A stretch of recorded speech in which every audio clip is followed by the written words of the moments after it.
Gracias, John. Aprecio las presentaciones. Y bueno, en verdad lo que vamos a hacer hoy es tomar las preguntas de todos ustedes en distintas partes del país. Y de hecho, tenemos una pregunta de Australia, así que me encanta que nos hayan indicado qué les interesa y de ahí vamos a partir. La primera pregunta es de Iris de Puerto Rico. ¿Los cambios de humor como el enojo, los celos y la depresión son parte de la enfermedad? ¿Y cómo manejamos los problemas que causan? Cualquiera puede contestar.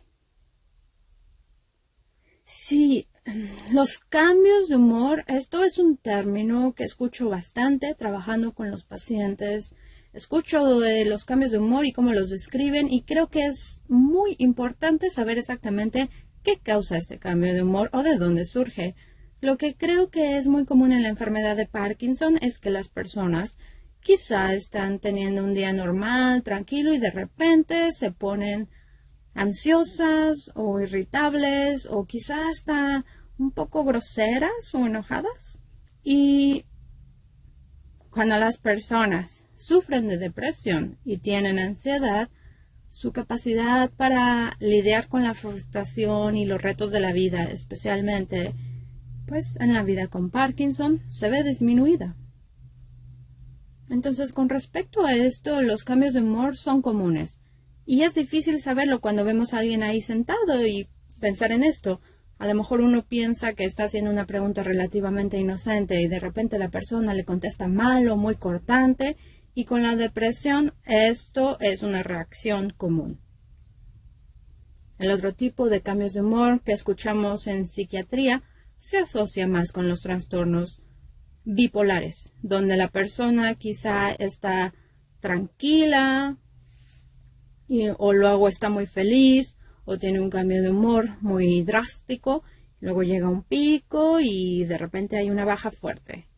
Los cambios de humor bipolares no son muy comunes con la enfermedad de Parkinson, pero no quiere decir que no puedan darse al mismo tiempo, solo que no es muy común.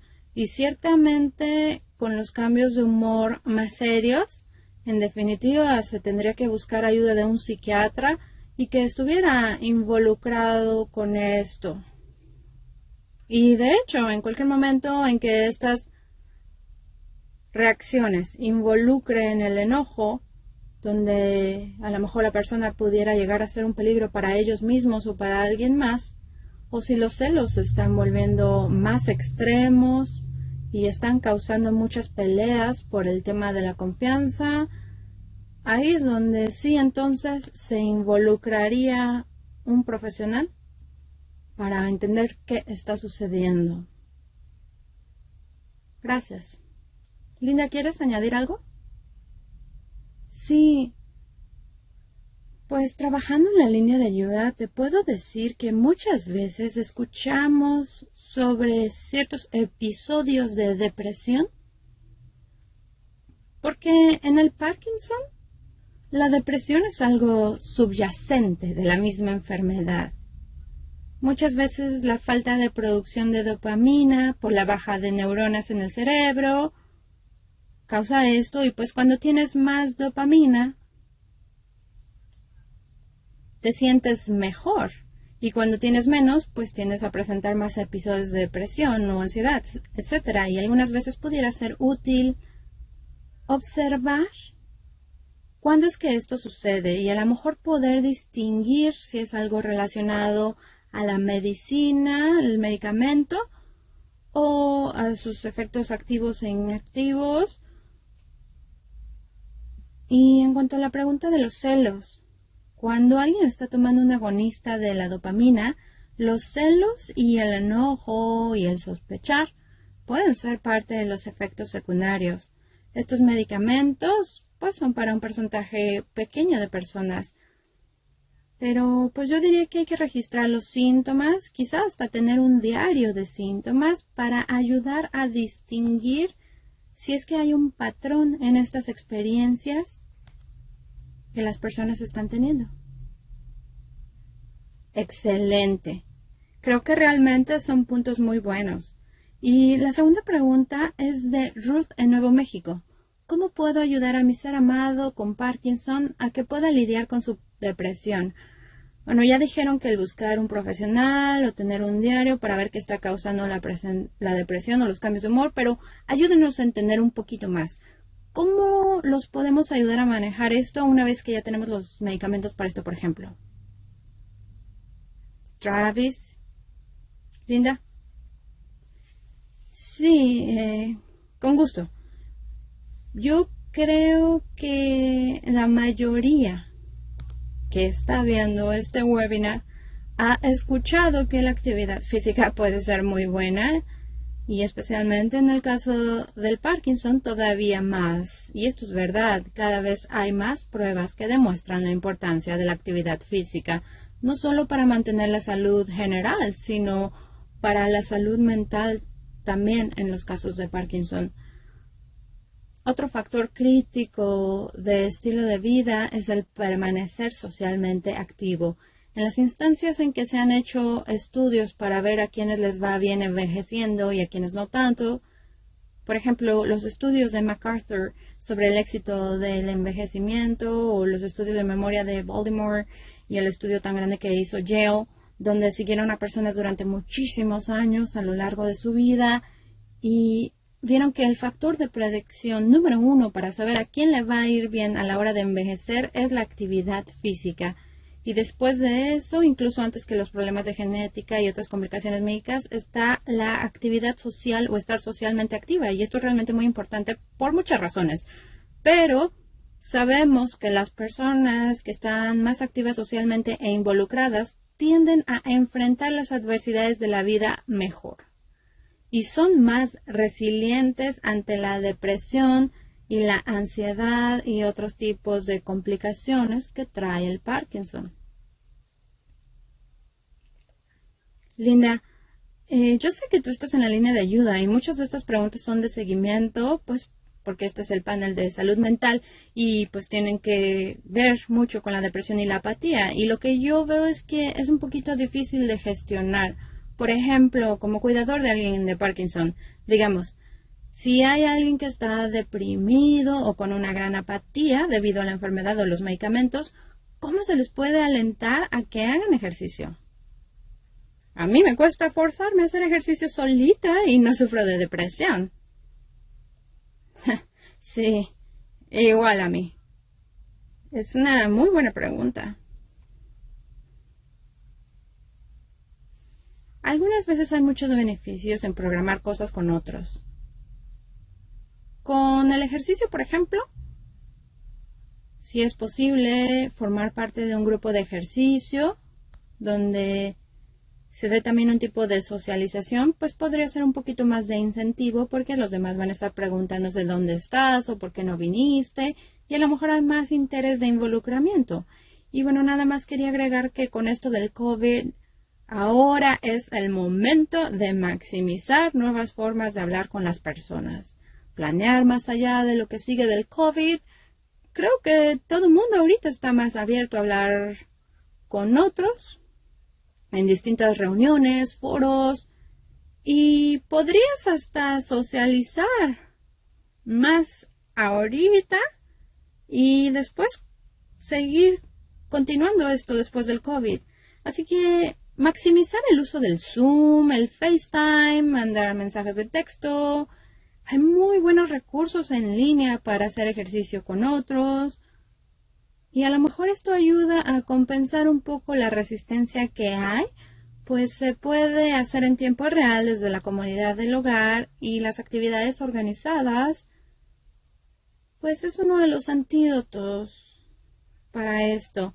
Me acuerdo que la esposa de Mohamed Ali comentó cómo él no había cambiado, él nunca necesitó ser motivado para ejercitarse, pero ella algunas veces tuvo que hacer esto porque descubrió que cuando ellos quedaban con otras personas, algunas veces fuera de la casa, ahorita pues no aplica por el tema del COVID, pero estamos pensando que estando en otro lugar tenían más probabilidades de lograr hacer algo.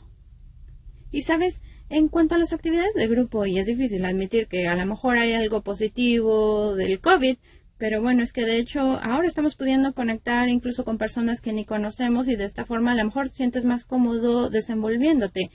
Y hablando de las actividades de grupo, ¿en qué tipo de actividades de grupo sugerirían que se involucrara una persona que tiene Parkinson? ¿Quién guste contestar? Sí, adelante, Travis. Bueno, lo que yo iba a decir es que algo que está al alcance de todos es el grupo de apoyo social de Parkinson. Este sería un punto de arranque muy bueno, incluso para aquellos que son más introvertidos o menos comunicativos. Pueden ir y comenzar a participar de inmediato o solo pueden ir, sentarse y estar presentes. Yo he ido por lo menos a unos 12, casi 12 grupos en Carolina del Sur y la gente llega y participa de distintas formas y esto podría ser un punto de inicio muy bueno para alguien que no tiene necesariamente una red ya consolidada. Y lo que yo escucho mucho de mis pacientes es que las personas también encuentran una comunidad positiva en la iglesia. Pues a menudo hay muchas oportunidades de dar servicio, lo que sea, dar folletos o ayudar a limpiar. Hay muchos niveles distintos de involucrarse. El estar involucrado en el servicio también ayuda a la gente a despejar la mente y darle un sentido más profundo a la vida. Así que esta es otra cosa que yo he visto que funciona bien. Y por supuesto está el Rocksteady Boxing y otros programas de kickboxing. Creo que sería más fácil interactuar con tus compañeros de actividades antes o después de las rutinas que hacen, a que si solo vas y los alcanzas para tomar café después o algo así. Y he notado que el modelo de rock boxing ha ayudado a muchas personas a expandir sus redes de apoyo social. Y estoy de acuerdo. Ahora, esto me lleva a otra pregunta que tiene que ver directamente con lo que estamos hablando de la interacción social y la apatía. James de Oregon, por ejemplo, él tiene que hacer frente a la apatía de la persona que cuida. Linda, yo sé que tomas muchas llamadas del tipo ¿cómo puedo motivar a mi mujer o a mi marido? Y este es uno de los problemas a los que se enfrenta uno como cuidador de alguien con Parkinson. ¿Cómo puedes despertar el interés de alguien que simplemente no lo tiene? Es difícil, pero se puede hacer. Mucho de esto, en mi experiencia, y Travis, él podría complementar mejor, pero es ver qué es lo que les aporta energía o qué es lo que despierta su interés, aquello que los puede levantar. Y sabes que vas por el camino correcto cuando identificas aquello que los anima, y este es un buen inicio. Creo que también el planear la rutina, las actividades organizadas y sacar ventaja de estas actividades cercanas que pudieran estarse dando alrededor e incluso ponerse creativo y hacer cosas de distinta manera, como por ejemplo un grupo de canto. Si pudieran integrarse a un grupo de canto para personas con Parkinson estaría genial. Entonces, ¿perdón? O comenzar uno si no lo hay. Comenzar uno, sí, exacto. Y por cierto, la fundación tiene muchos recursos. Tenemos un recurso para ayudar a las personas que quieren comenzar un grupo, así que si hay alguien que quiera hacer algo así, nos puede contactar y ver cómo los podemos ayudar. Sí, una de las cosas en las que yo me identifico es algo que nos llegó de Tennessee. Y es que me acuerdo que cuando diagnosticaron a mi esposo se volvió más introvertido, era contador. Y una de sus preocupaciones y algo que siempre me decía era que, por ejemplo, cuando tienes gripa o un resfriado, pues no te sientes bien y ya, pero cuando tienes Parkinson llevas contigo tu enfermedad. Y esto lo hacía sentir muy incómodo, la idea de tener que interactuar en un ambiente social, porque él sentía que se veía diferente a otras personas y que iba a recibir atención no deseada. Y fue muy difícil para mí que soy más extrovertida y gusto de socializar, encontrar una forma de hacerlo sentir más cómodo sobre esta diferencia y que pudiera involucrarse más en las conversaciones, porque cuando alguien con Parkinson habla, su discurso es más lento. Su cerebro a lo mejor va a 1000 por hora y saben lo que quieren decir, pero su discurso es más lento. Y es difícil que se incorporen a las conversaciones, y esto es lo que menciona Tate. ¿Cómo puede hacer que su esposo interactúe más de forma social? Y de hecho, ¿cómo puede hacer que las personas se detengan a escuchar lo que él quiere aportar? Sí, aquí escucho dos cosas diferentes que son igual de importantes. La apariencia física es una y la comunicación es otra. Desafortunadamente, es cierto, nosotros juzgamos a las personas con base en su apariencia, no hay otra forma de decirlo. Y tendemos a hacer juicios muy duros de las personas según lo que nosotros vemos. Es probable que el esposo de Tate nunca vuelva a ser modelo de ropa interior otra vez, qué sé yo.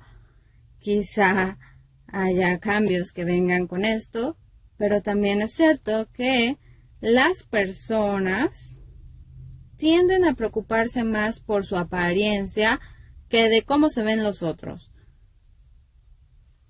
Solemos ser un poco más narcisistas y preocuparnos más de lo que los otros perciben de nosotros en lugar de lo que nosotros percibimos de ellos. Y si bien es muy difícil hacer que alguien se relaje y se sienta cómodo consigo mismo, aunque sepa que su apariencia está cambiando, también es cierto que la gente que continúa saliendo y continúa estando en entornos sociales se relaja más. En psicoterapia le llamamos a esto la exposición. Y es muy importante salir al mundo, y si realmente estás percibiendo lo que sucede alrededor de ti, te podrás dar cuenta de que algunas personas que no te conocen a lo mejor se muestran un poco distantes y tal vez se preguntan qué son estos temblores o por qué está cambiando la postura.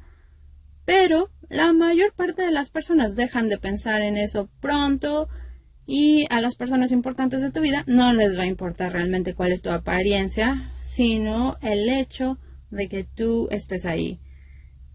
Cuando comienzas a notar que la ansiedad de la percepción está afectando el deseo de una persona de salir y estar involucrada, creo que es el momento en el que la psicoterapia podría ser una muy buena idea, porque el evitar solo te lleva a evitar más y más, y esto puede terminar reduciendo el mundo de la persona de forma rápida.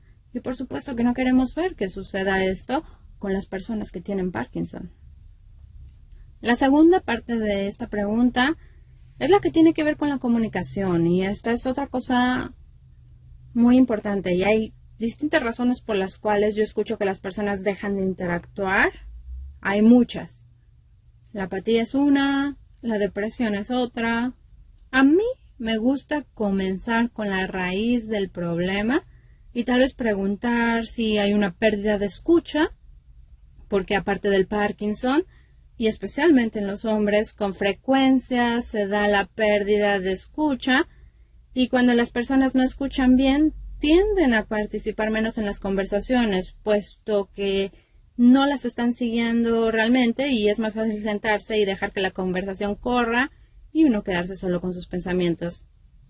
Así que este es un punto muy bueno de inicio.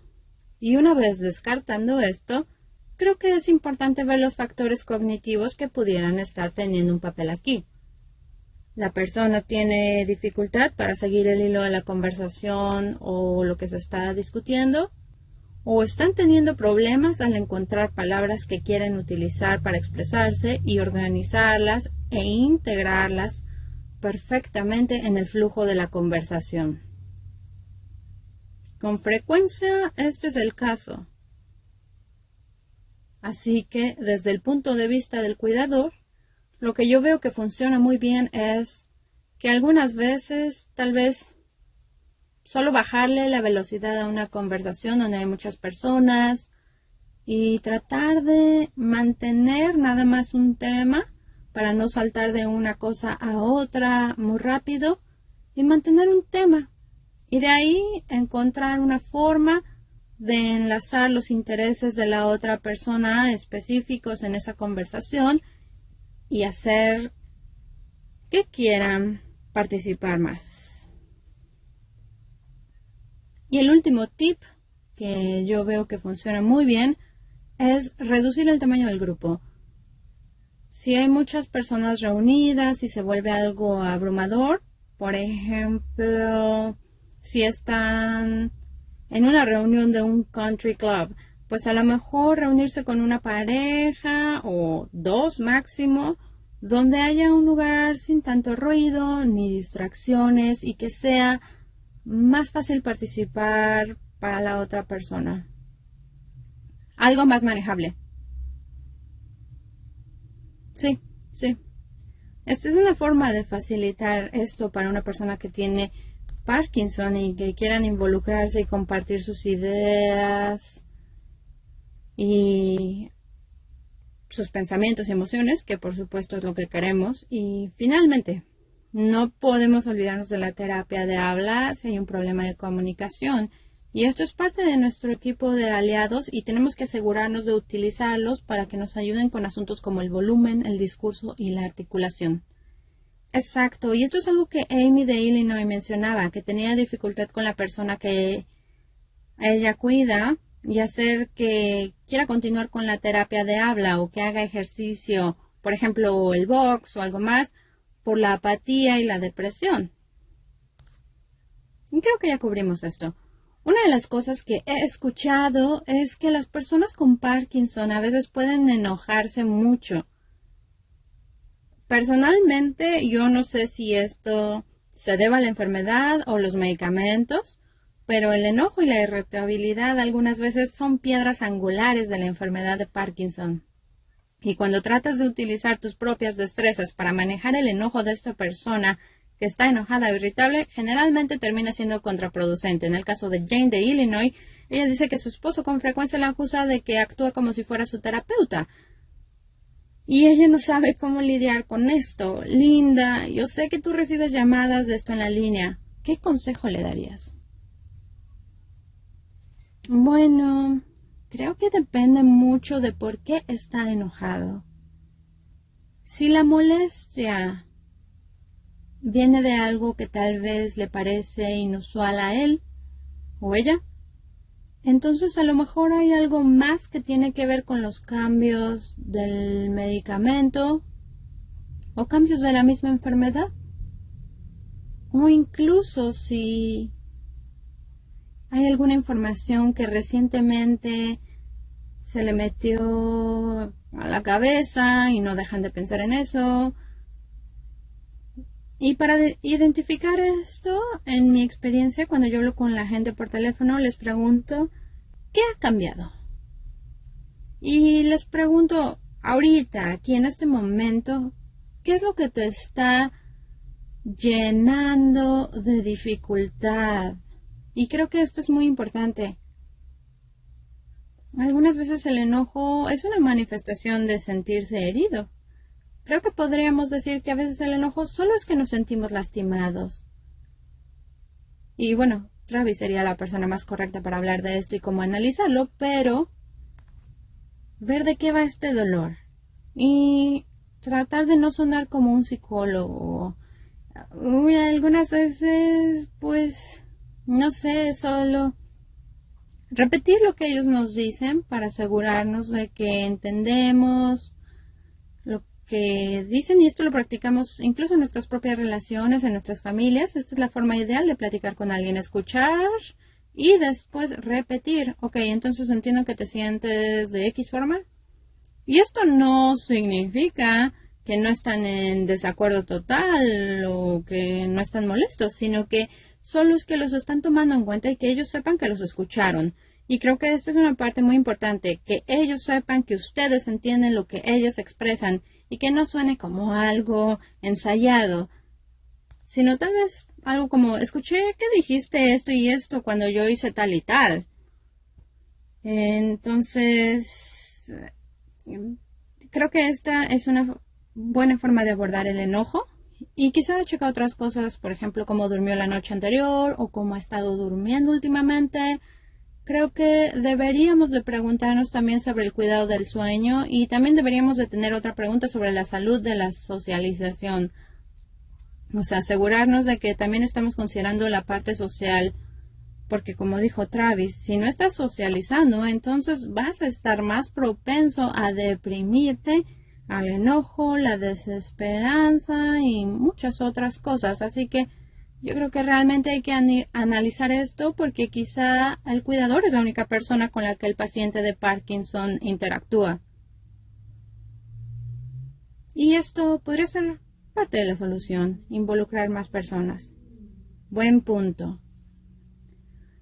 Una de las preguntas, y Travis, yo sé que ya se mencionó un par de veces el incorporar un profesional de la salud mental.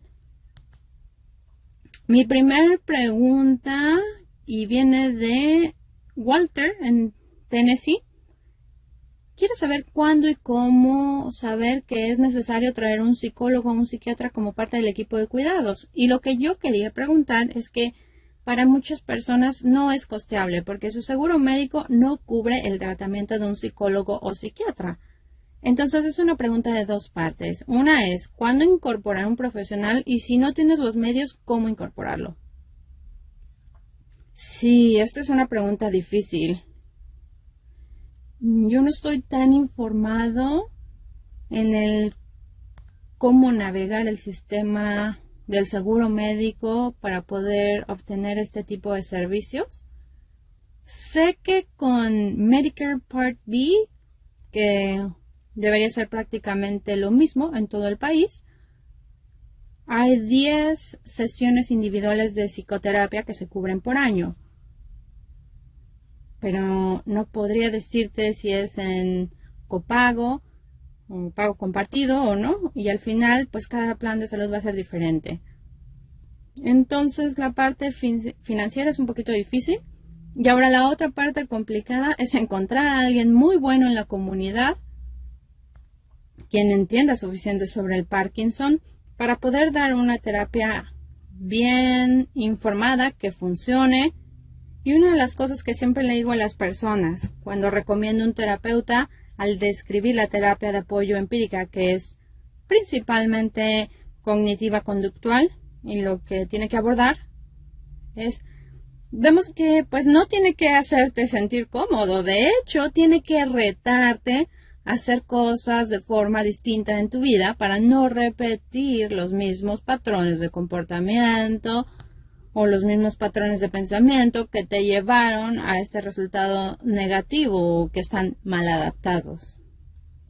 Es como un gimnasio, por ejemplo, si vas al gym y tus músculos no se sienten trabajados cuando ya terminaste y se sienten relajados y muy tranquilos, entonces probablemente no hiciste el trabajo. Y la terapia pues realmente debería ser un desafío hacia el cambio. Yo creo que al tratar de encontrar a alguien es súper importante encontrar a alguien que te va a impulsar a hacer algo distinto y no nada más ir a desahogarse y quejarse y continuar así por meses o años y años sin hacer estos cambios que sabemos que realmente pueden funcionar para combatir la depresión y la ansiedad. Gracias. Linda, ahora quisiera cambiar a los cuidadores, porque pues la gente de nuestro público son cuidadores. Y hay dos preguntas que tienen que ver con esto principalmente. Una es de Kristen de Ohio y ella quería saber cuáles son algunas de las habilidades para sobrellevar la culpa del cuidador. Sí, la culpa es un sentimiento fuerte. Yo creo que mucho de esto se trata de volverte tu propio amigo y saber que estás compartiendo junto con la persona que tú estás cuidando, que tiene Parkinson, ciertos sentimientos paralelos. Algunas veces pueden estar sintiendo lo mismo al mismo tiempo. Algo muy bueno para protegerte de la culpa es hablar contigo mismo y decirte, no todos los días van a ser un buen día para mí, no todas las horas van a traer un día bueno para mí. Voy a hacer lo mejor que puedo con lo que tengo en este momento, que es uno de mis mantras favoritos, que me gusta seguir. Y también tratar de ver la prevención en esto. ¿Cómo puedo prevenir que se vaya incrementando la culpa?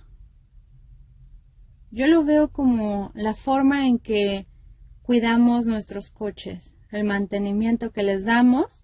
Yo creo que tenemos que hacer mantenimiento también con nuestros sentimientos y tratar de prevenir que las cosas lleguen muy lejos. Y aquí es donde los otros puntos que ya tratamos se relacionan. El conectarnos con otras personas, sobre nuestras experiencias, otros cuidadores, otros miembros de la familia y no aislarnos en estas experiencias porque todos estamos trabajando juntos en esto y buscar ayuda cuando la necesites. Tomarse un break y tener tiempo de descanso seguro, saber si hay personas que puedan venir a ayudar o a lo mejor delegar algunas tareas a otras personas para poder tener un tiempo definitivo de descanso mental o físico. Y hacer esto para cuidarse a uno mismo es algo clave. Y con la culpa, la cara opuesta podría ser el enojo. Pues el enojo y la culpa van mano a mano. Y comunicarse con otras personas, a lo mejor un terapeuta o amigos, creo que es muy importante. Travis, ¿quieres agregar algo? ¿O tienes algo que decir? Bueno, lo que yo quería sugerir también, aparte de lo que ya mencionaste, de darte un tiempo personal y buscar ayuda profesional cuando lo necesites, que son cosas críticas, creo que los grupos de ayuda también son un recurso muy bueno porque ahí vas a escuchar personas que describen muchos de los problemas que tú estás viviendo. Y entonces, al escuchar esto, algunas personas pueden deshacerse de estos sentimientos de culpa.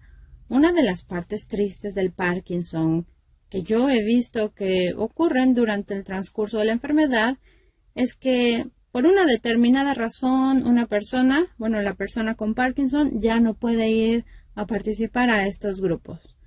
Y por este motivo, el cuidador ya tampoco termina yendo. Y esto es lamentable porque muchas veces el cuidador saca mucho de estas reuniones de grupo y siempre estamos tratando de alentar a los cuidadores de personas que tienen un Parkinson más avanzado a que sigan yendo, porque de lo contrario podrían aislarse mucho y podrían sentir que las emociones que ellos sienten conforme tratan de manejar todo, a lo mejor no están bien o que hay un problema con ellos y no tienen esta misma resonancia que pudieran tener. Así que los alentamos a que vayan a estas reuniones cuando estén disponibles y sabemos que también el grupo de apoyo para cuidadores incluso puede llegar a ser hasta mejor que ver un especialista o un terapeuta externo. Sí, y yo creo que lo que a mí me resuena es que muchas veces la culpa que se siente por parte del cuidador es no supe lidiar con esto, no manejé esto muy bien, me ganó el enojo y la frustración. Y algunos cuidadores se amargan. Esto no es lo que yo quería para mi vida. Y sí resuena conmigo que esto podría ayudar a otras personas. El escuchar a otros decir, yo he pasado por esto. Y como dijo Linda, darnos cuenta que no podemos ser perfectos todo el tiempo. Nada más repitiendo lo que ella dijo. Y una de las cosas que nos manda Ellen en California, y inicialmente esto va para Linda. Ya que la enfermedad de Parkinson es progresiva, con frecuencia es obligatorio ponernos a pensar en el futuro, ya sea que queramos o no. Y esto puede llegar a ser muy deprimente. He escuchado a cuidadores decir que se despiertan por la mañana y sienten que tienen una nube encima, aunque sea un día soleado o hermoso afuera, y se estresan, se ponen ansiosos. Francamente, todos hemos escuchado del autocuidado y la meditación, pero ¿Tienen algún consejo para mantenerse en el presente? Linda. Sí. Mantenerse en el presente es algo más natural de lo que parece. Yo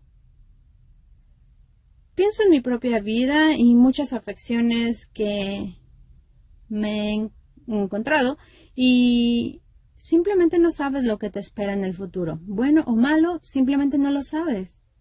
Así que cuando comienzas a pensar en el futuro, y esto pasa algunas veces, tendemos a ver las cosas como una catástrofe y creamos una montaña de preocupaciones y miedos y nos enfocamos en eso y todos se encuentran en el futuro.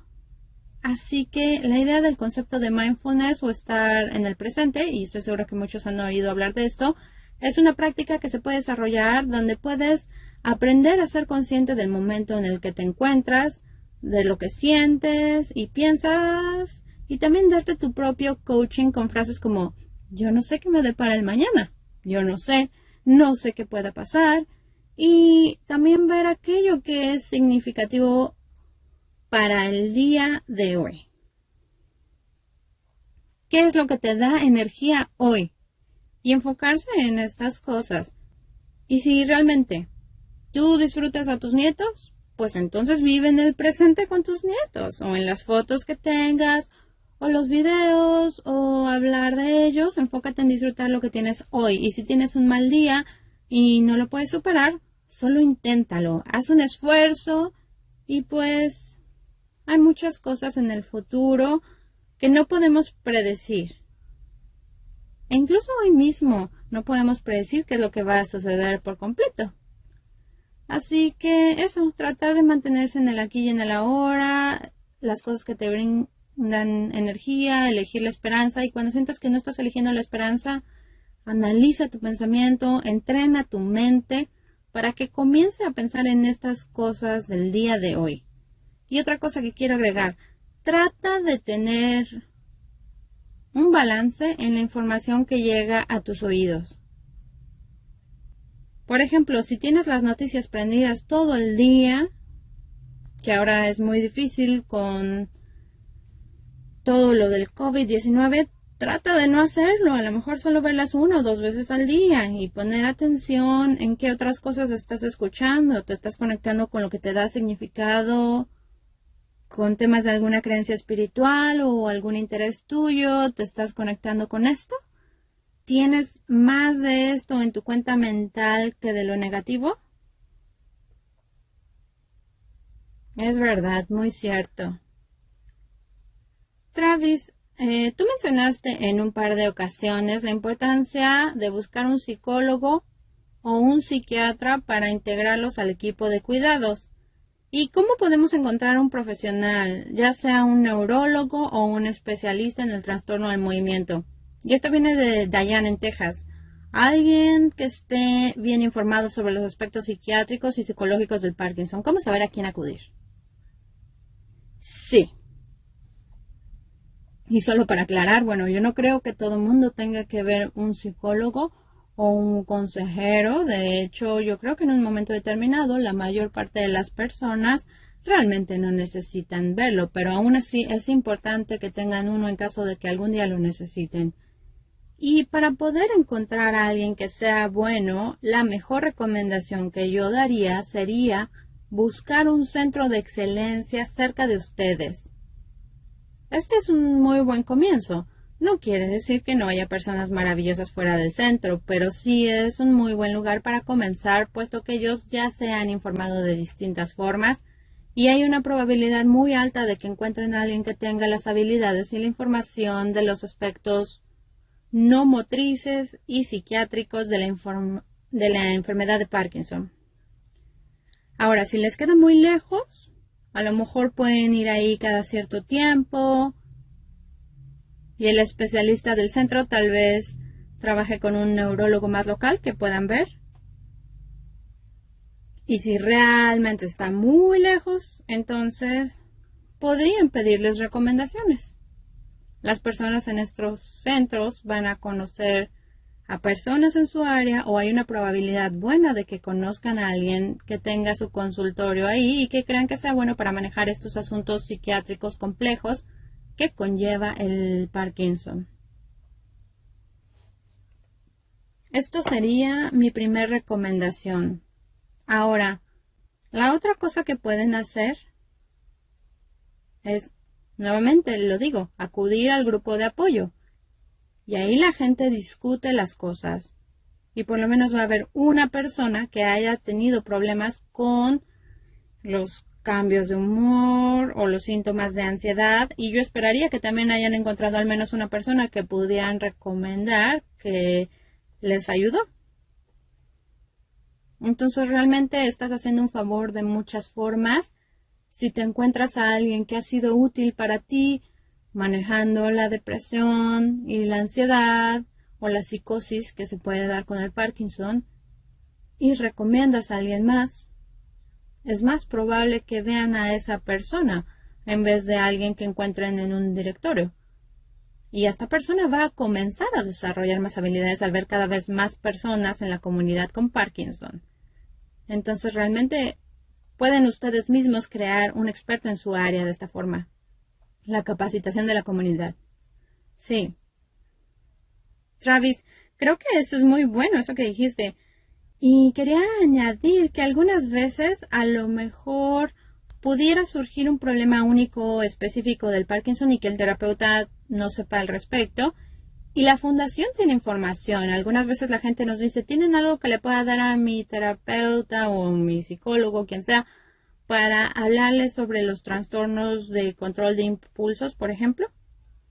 Entonces, nada más tomar en cuenta que a lo mejor al trabajar con un terapeuta que no está formado por completo en Parkinson, pero que sí está abierto a aprender, pues nosotros podemos ayudarles con mucha información en caso de que exista esa necesidad ahí. Sí, absolutamente. Sí. Nada más iba a decir que esto es un muy buen tip, pues hablamos también de armar a la persona con información que tal vez no lograrían obtener de otra forma, y esta es una idea muy buena. La mayoría de los terapeutas van a ser muy receptivos a esta información porque están en este negocio y quieren hacer lo correcto, quieren hacer un buen trabajo, así que van a estar muy interesados en recibir esta información que se les dé, o esta ha sido mi experiencia. Tratemos de hacer esto lo más que se pueda para que cuando canalicemos a las personas de la comunidad no las mandemos nada más así deseándoles buena suerte, que te vaya bien, sino que sea una transición más cálida con el proveedor, para que ellos sepan qué es lo que van a encontrarse y cuáles son los problemas que esperamos que ellos puedan abordar. Y de esta forma el paciente sí puede tener un papel proactivo al darle los materiales de la fundación para tener un buen comienzo. Y Linda, ¿esto es algo que también haces en la línea de ayuda de la fundación? Sí, bastante. Realmente las posibilidades de que un terapeuta esté informado al 100% de todas las afecciones que existen, pues son muy pocas. O no sé qué opinas, Travis, pero creo que podemos presumir que la mayoría no tiene los detalles, sino tal vez una visión general de lo que sucede con Parkinson, especialmente los síntomas no motrices o estos problemas mentales que pueden surgir en las personas. A lo mejor no conocen que hay ciertas patologías o explicaciones médicas para algunas de estas cosas.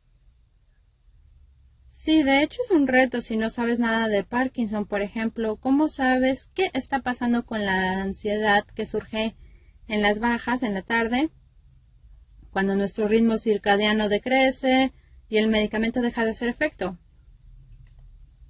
No hay nada en el entrenamiento básico que te prepare para entender qué es lo que sucede con estos comportamientos obsesivos y compulsivos.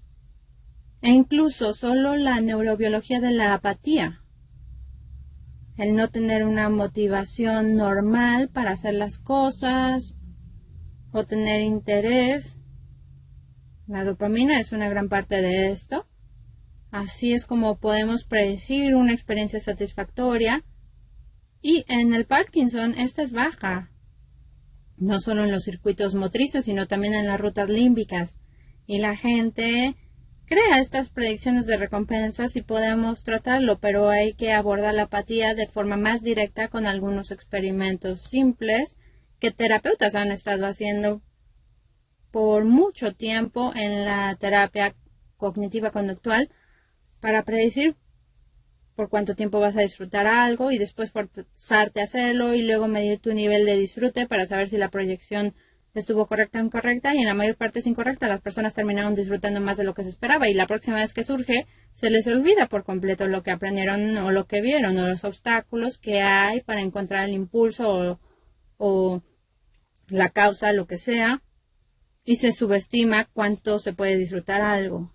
Entonces, si podemos estar al tanto de estos fenómenos que se dan con el Parkinson como terapeuta, puedes comenzar inmediatamente el trabajo conductual para cambiar estos patrones. Y muchos terapeutas van a querer hacer esto si se les brinda el conocimiento de cómo trabajarlos. Muchas gracias. Solo para aclarar algo, CBT son las siglas de terapia conductual en inglés, ¿verdad? Sí, es correcto. Ok. 2 preguntas más y terminamos. Esto tiene que ver con la sexualidad. Sé que muchas personas se sienten muy incómodas haciendo preguntas sobre sexualidad. Y cuando hay alguien con Parkinson, y esto nos lo manda Norma de Georgia, vemos que no siempre se trata de alguien que no puede tener un desempeño sexual, sino que más bien algunas veces la persona con Parkinson puede desempeñarse sexualmente y quiere pasar horas teniendo sexo, pero tiene problemas sintiéndose cansado cuando el cuidador quiere hacer otras actividades. Así que 2 preguntas. ¿La hipersexualidad es algo que se ve frecuentemente en personas que tienen Parkinson? ¿Y cómo sugieren que el cuidador maneje esto de una forma prudente? Bueno, yo puedo comenzar con esto. La hipersexualidad. ¿Es algo que vemos frecuentemente? No, no exactamente. Es un trastorno de impulso y con frecuencia surge cuando las personas están tomando muchos medicamentos, específicamente los agonistas que pueden causar la hipersexualidad. Y esto en efecto puede volverse un problema. Escuchamos mucho sobre el consumo excesivo de pornografía en el Internet. Eso es de lo más señalado. Algunas veces puede tratarse de hipersexualidad en la relación. Y específicamente en esta situación, probablemente habría que revisar los medicamentos. Y a lo mejor si hay un agonista de la dopamina, tratar de dejarlo. Y lo otro, por supuesto, sería buscar consejería matrimonial y tratar de ver por qué esta persona está tan insistente con el sexo, al grado de rechazar otras cosas. Escucho muchas cosas en esta pregunta que me sugieren que hay una desregulación neurobiológica de dopamina en este caso específico. Y antes de pasarle la palabra a Linda, solo mencionar que el sexo es importante. No deja de ser importante. La intimidad es algo saludable y es bueno y es una parte muy importante de la vida y las relaciones. Y yo escucho muchos distintos tipos de problemas sexuales que pueden surgir. Trabajo con varias neurólogas y cuando la gente viene a verme, especialmente los hombres, comienzan a hacer muchas de estas preguntas. Y yo creo que es importante hacer el trabajo en pareja, ya sea que incluya terapia o alguna otra cosa para poder conservar las relaciones sexuales sanas. Gracias. Linda, ¿quieres añadir algo? pues nada más agregar que igual recibimos bastantes llamadas y preguntas de personas que tienen problemas con el control del impulso, con los agonistas de la dopamina.